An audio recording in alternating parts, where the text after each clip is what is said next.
This is a WECT Cape Fear Business Break. Hello, and thank you for joining us. I'm Megan Donahue. With me today is attorney Chris Vonderau from the law offices of Chris Vonderau. How are you doing, Chris? I'm doing well. How are you, Megan? Doing well. Did you have a good summer? It was pretty busy. How about yours? I bet. Helping folks like Sarah in Burgaw. We got questions for you. Sure. She writes, I lost a home to a foreclosure. The bank says that we still owe them money and that they plan on issuing a 1099. What does that mean? Well, what that means is they foreclosed on the property and they didn't sell it for enough to cover what was owed on it. That's called a deficiency. And banks have a couple of options in terms of what they can do to try to recoup that.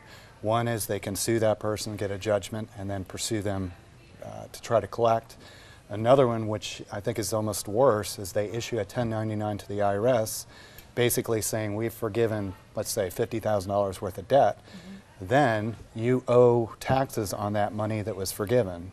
So it's not a fun surprise that can happen. Just kidding. But filing a bankruptcy stops that process, and you do not get a 1099 issued. You're not going to have to pay taxes on it, and that might be a reason to consider speaking to a bankruptcy attorney. All right, sounds good. Yeah. Robert in Wilmington writes, I am married and have a lot of credit card debt that is only in my name. I would like to file bankruptcy, but my wife is concerned on how that will affect her. It won't affect her at all. If she doesn't file and he just files and they're only his debts, even though they're married, it won't show up in her credit report. It won't in any way negatively affect her. And I get that question quite a bit. Okay, that's good information to know. Thanks. Yeah. Find out more by going to chrislegal.com. For more details, go to LawConnect on WECT.com.